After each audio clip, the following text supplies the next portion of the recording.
306-3400.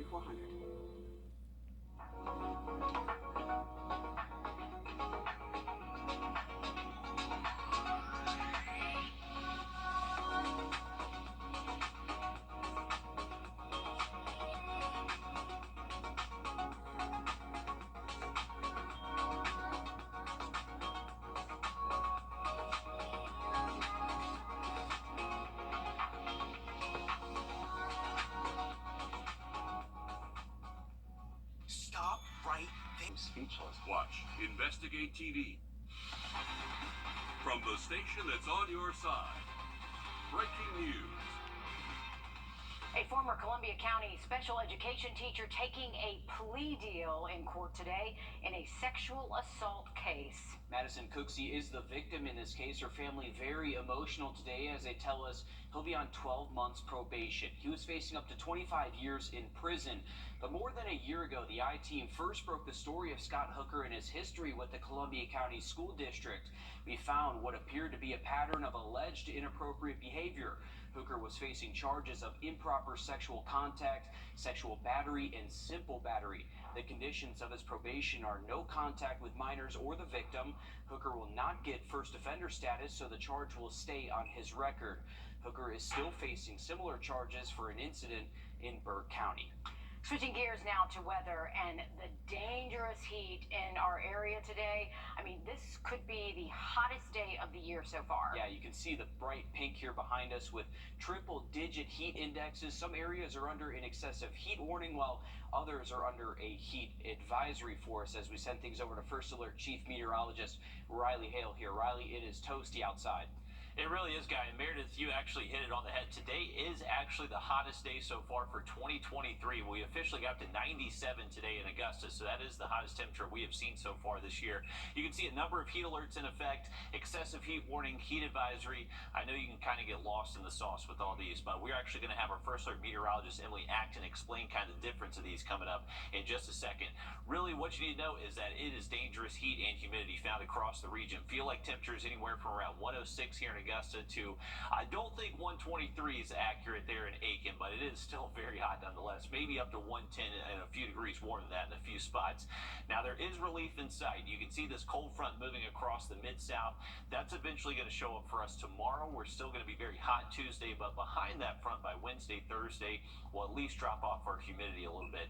Now since we're still ahead of the front, we're obviously very hot and humid, and we also have the chance for some showers and thunderstorms. You can see we're actually tracking a good strong thunderstorm right over Clark County there in Athens. 40, 50 mile per hour wind gusts, and those storms are trying to make their way closer towards the northern and western CS array. So these are going to be possible through around sunset tonight. We'll have much more on the forecast for you coming up in just about 10 minutes. But let's get a quick update now on your First Alert traffic. And now, First Alert traffic. All right, take a look outside, and we are looking at exit 190 here in Grovetown, and it looks like okay conditions right now on Lewiston Road and I-20. You can see we actually have a lot of sunshine overhead, a lot of the Augusta metro area, so we still have stayed pretty dry, and a lot of sun has allowed these temps to get pretty dangerous in a few spots. So no rain out there right now, but there is going to be that low chance for a hit or miss storm through this evening, and then a much better chance for those storms out there tomorrow. We'll have an update for you coming up in just about 10 minutes. All right, thanks, Riley. We were talking about that excessive heat warning and heat advisory, so what's the difference? We're joined now by First Alert meteorologist Emily Acton to break that down. Yeah, it can get confusing because if you're looking at this map, you're seeing a couple of different colors there, and they mean a couple of different things. At the end of the day, we're talking about heat, though, and a couple of degrees difference here and there, but that all has to do with the topography of the area, what National Weather Service you're covered by, and also has to do with your area's climate. So if we go over into more Charleston, where you're seeing this brighter pink, that's a little bit more humid year-round, have a little bit higher threshold for that heat. And so that's why it takes us to get to 110 for the heat indices in order to issue that heat advisory there. But other counties, as we go a little bit more inland, a little bit more south and west, that's when things only have to reach 105 for us to issue those different warnings. So again, just different National Weather Service offices, and has to do a lot with the climate. So don't get super caught up in these different colors. Just know, especially right now, if you are under any sort of heat advisory, excessive heat warning, it's hot out there no matter where you are, and definitely need to be taking those precautions to stay safe out there. Yeah, certainly a good day to stay inside. Thanks for that, Emily. Well, Central EMS is now responding to anonymous claims that launched an investigation by the Department of Public Health into their quick response vehicles. Yeah, the source claims they work as a supervisor and says Central EMS's cardiac monitors, and IEDs, AEDs are deteriorating. They're expired or may not be working properly in many cases. News 12 City Government reporter Craig Allison has the latest on what we know since the investigation started just last week. Craig. Y'all, what you need to know right now is that Central EMS says no quick response vehicles have been taken out of operation. For the time being, they're doing everything the state is asking from them. And the ambulance provider says their equipment is not expired. We filed an open records request with the city to get maintenance records on AEDs and their monitors. City says they don't have those records, and Central EMS is a private company hired to contract with the city, so a lot of those records are not public. They do tell us more than 65% of their monitors and 100% of their AEDs were purchased new this year, and they also have 3 additional new monitors on order, expected to arrive by October 1st. An inside city source, though, says that has spoken with Augusta's Fire Department, says that while the equipment is okay, they're saying their quick response vehicles are not registered with the state. We've asked the Department of Health if that is true, and they have not responded yet. And all new on News 12 at 6 o'clock, we'll continue to tell you more about what we've learned so far. Thanks, Craig. We know you'll be staying on top of this. A lot of questions still left to answer here. South Augusta could see a housing boom, and neighbors say bring on the growth. More than 100 new homes could be coming to that area. That breaks down to 74 lots off Peach Orchard Road and 37 townhomes off Windsor Spring Road. Last year, neighbors in the Manchester neighborhood came out in droves to stop a previous plan for townhomes near Diamond Lakes. That plan was nixed. The Manchester neighborhood HOA president says they're now welcoming the 37 townhomes going near the same spot because the property values will be at least more than $200,000. That wasn't the case with the last development. Both plans are going before commissioners tomorrow. Big news out of Augusta Technical College. The president has been appointed to a new advisory board created by the Biden administration. Today, Dr. Jermaine Worrell, along with 13 others, were named for the 21st Century Energy Workforce Advisory Board. Now, part of the group's plan developing recommendations for the Department of Energy and how it can support the needs of the energy sector. A Metro Atlanta mother said her son and his family are hoping to rebuild after losing their home and 2 businesses in the Hawaii wildfires. Big news out of Augusta Technical College. The president has been appointed to a new advisory board created by the Biden administration. Today, Dr. Jermaine Worrell, along with 13 others, were named for the 21st Century Energy Workforce Advisory Board. Now, part of the group's plan developing recommendations for the Department of Energy and how it can support the needs of the energy sector. A Metro Atlanta mother said her son and his family are hoping to rebuild after losing their home and 2 businesses in the Hawaii wildfires. This is raw footage sent to Rebecca Fincher as her son Dave battled the flames in Lahaina. Her son Dave and his family have been living in Hawaii for nearly 15 years. Dave saw the fires in the town below and went to save others. That was a picture of him going through the smoke. It would be 2 days after the fires broke out before she heard from him. Sitting in the parking lot, and my son was telling me, and I was just crying in the parking lot because I had no idea how close to death he'd gotten. And his wife thought he was dead because she looked down the hill and thought there's no way he'd come out of that. Eventually, his family was reunited. The family has started a GoFundMe account in hopes of raising $100,000. Well, tensions ran high this morning as opponents of the construction of the new public safety training center in Fulton County clashed with law enforcement. It happened at the Fulton County Courthouse. Now, sheriff's deputies were already set up blocking Pryor Street in anticipation of an indictment decision on former President Donald Trump.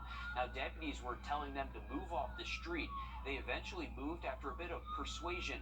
Opponents have said for months they're against the city of Atlanta building the $90 million training facility because it could militarize police. Today, they say their protest was because they feel the city is trying to stop their effort in getting the issue on the November ballot. A Georgia man thought he was doing a good deed until little did he know picking up a hitchhiker would land him in the middle of a murder investigation. Riley? Well, we do have heat alerts in effect today and again tomorrow, so no relief from the heat in sight for our Tuesday, but luckily later into that 7-day forecast there is some. We'll have a look at it just after the break. On our News 12 at 6 o'clock, we're showing you how the Augusta-Richmond County Public Library System is helping bring books to you. Club enter to win today. All right, welcome back as we check in with First Alert Chief Meteorologist Riley Hale. Feels like we're in the danger zone here with some of this heat that we're looking at. We don't see purple and pink a whole lot. No, on it's our just maps. a day to stay inside. And honestly, if your air conditioning isn't working, now is a terrible time for it to decide to take a break. Absolutely. It can be dangerous if that happens this time of year. We've actually seen that happen a couple places so far around the region. And take a look at this. This is actually where our heat index has been here in Augusta so far today. And kind of disappearing behind the bars here. They're actually so tall this afternoon. You can see just before lunchtime, around 11 a.m., we were already feeling like 100. We saw it peak around 107, 109 just a couple of hours ago. And we're still feeling like 106 here in Augusta. So this is a factor not only with the temperature, but our humidity levels as well. So it's just been very humid along with these pretty intense temps. Here's the way it currently feels across the region. So just at 106 right there in Augusta. Most other spots are kind of between that 105 to 110 range, but we are seeing some locations actually got above 110 on the heat index, including Millen, Sylvania, and even portions of Allendale County. This is the relief heading our way, though. For tomorrow, it's going to be just as hot. So we are going to stay with that First Alert Tuesday for dangerous heat and also a low chance for severe weather again tomorrow. But take a look at what happens Wednesday, Thursday, Friday, Saturday. You can see our feel-like temperatures drop by about 15 degrees. So this is thanks to a cold front. It's not going to be cold, but it will be cooler. So have to use the right words for that. It's cooler, definitely not cold. All thanks to this cold front. This is what's heading our way. We're still well ahead of that cold front, which is why we're hot, humid, and we also have a few storms bubbling up as well. We are going to have to keep a close eye on these. These are passing over Athens, Georgia, and trying to move east just north of I-20. So if they do hold together, the places most likely to see some impacts from those would be Tolliver, Wilkes, Lincoln, and McCormick County. And if they hold together through sunset, we may be able to see a few raindrops here in Augusta. But for the most part, very isolated coverage of rainfall the rest of this evening. Not a whole lot of rain relief out there, unfortunately, for most of us. Heading into tomorrow, we're going to wake up muggy, mid, possibly even upper 70s in a few spots. So we're going to start off on the warm side and expecting those temperatures most likely top out between 95 and 98 degrees again on Tuesday. This is by 2 p.m. You can see we're still fairly dry, but as that cold front does get closer towards us late into the afternoon, even early evening, this is between 7 and 8 o'clock. Remember, just kind of a rough time estimate, give or take an hour on either side of that. But it does look like these storms are going to show up a little bit later into the day Tuesday. But some of these could be strong. We're going to have pretty good ingredients in our atmosphere to maybe produce some strong wind gusts, some really heavy rainfall. So there's going to be a low flood risk with those storms out there for Tuesday. Here's the severe weather threat straight from the Storm Prediction Center. Luckily, not expecting tornadoes. This would mainly just be a straight line wind threat and potentially maybe even a flooding threat. So there's going to be some pretty heavy rain mixed in with some of these storms. Overall, our rain chances do look to kind of peak late into our Tuesday afternoon, even portions of Tuesday night. And then for our Wednesday, not really expecting much. This is going to be thanks to that front moving closer towards the coast, but our eastern counties could continue to see some storm chances Wednesday and Thursday afternoon. But the temperatures will feel much better by Wednesday. High temperatures look to stay near 90, much better than the upper 90s for Tuesday, and then those feel-like temperatures shouldn't be too far off from actual highs by Wednesday afternoon. Here's the feel-like temperatures Tuesday, once again kind of back within a couple degrees of 110, but by Wednesday it should actually feel close to what the air temperature is. So feel-like temperatures by Wednesday, once again, staying low to mid-90s. Not too bad out there. Here's a full look at that 7-day forecast. We are going to stay hot again Tuesday, but below average Wednesday through Thursday, and then warming up again heading into the weekend. All right, thanks, Riley. It's a story that holds true to the saying, You never should pick up a hitchhiker. A Georgia man gave a guy a ride who was flagging down vehicles. Little did he know that man had allegedly committed murder in Raven County the night before. Cody Alcorn has the wild story and what led to the suspect's arrest. Not much happens in the small town of Gillsville, but when it does, As the car line was going through, we heard sirens and we started hearing helicopters. news travels fast. And the parents started talking, and we finally learned that someone was on the loose. Sydney Seegers was picking up her child from her second day of preschool. Very unnerving. No one knew who it was or what the person had done, including Russell Jimerson, until his phone was blowing up. And then my buddy said, is this a joke that you picked up a hitchhiker? I said, no. I said, I really did. Jimerson says he was picking up his paycheck in Lula Tuesday morning when he saw a man walking. He just stuck his hand out, very quickly. And I told my son, let's get him. I help everybody. He had been up all night walking from Raven County.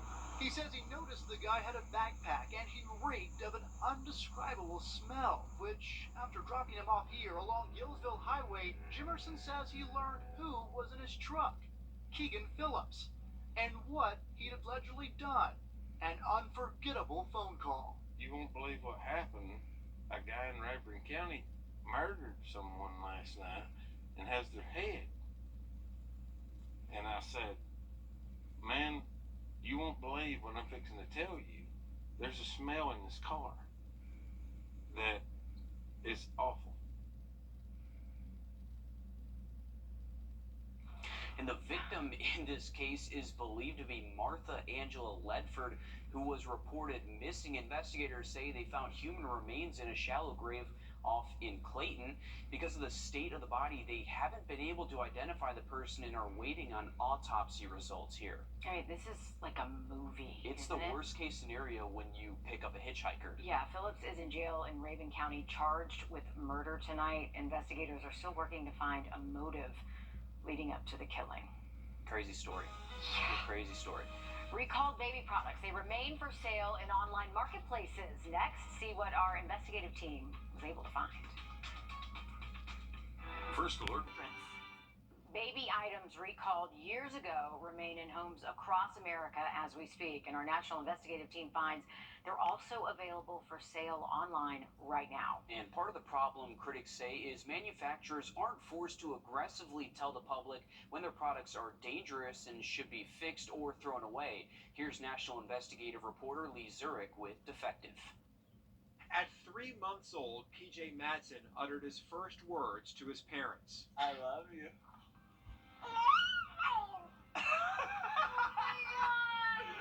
The only words he would ever say. Weeks after this video was taken, PJ's parents placed him in an incline sleeper where he slept every night since birth.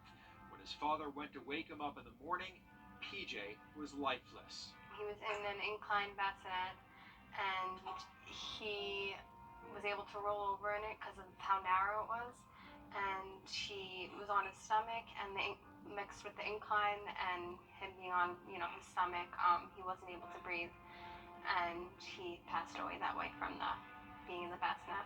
In 2019, the CPSC and manufacturers of 2 products recalled the products, issuing news releases. But the recalls of the Kids 2 rocking sleepers and the Fisher-Price Rock and Play didn't stop the deaths. 6 months after the government and product maker issued the recall, PJ died. If you would have known about the recall, PJ could be alive right now. He would absolutely still be here. We would not have used it. We would have thrown it away. So the message didn't reach you? No. In fact, at least 4 babies died after the recall, which prompted the federal government and Kids 2 to re-announce the recall in January. Fisher-Price, too, re-announced its recall, reporting 8 deaths after its first warning. According to our analysis of government data, since 2000, the Consumer Product Safety Commission has had to re-announce recalls of at least 46 products because the original alert didn't reach enough consumers. Companies do spend a tremendous amount of time to market products to get them into consumers' home. They should be spending as much money if they find out that there is a defective product to get them out of consumers' homes and keep families safe. Both Kids 2 and Fisher-Price declined our request for a comment. It's illegal to sell recalled products, but we bought products like the Fisher-Price Rocket Play on Facebook Marketplace. Meta is aware of these types of sales, but we found dozens available, despite the company telling us it takes the issue seriously and removes listings when it finds them. You should never have seen that product on their marketplace. CPSC Chairman Alexander Hohn-Sark even wrote to Meta asking them twice to remove incline sleepers. But just a month after his most recent plea, we bought a Kids 2 rocking sleeper from a seller in Ohio. This sleeper similar to the one little PJ was in. I think there needs to be stricter regulations on things like that, like Facebook Marketplace trying to sell it. During our interview, Lydia Calvaca held her granddaughter Ryan tight. Yes, I'm scared. I can't sleep. She doesn't know this. I've never told her. But I'm afraid to sleep. I'm afraid something that happens only to other people is going to happen again.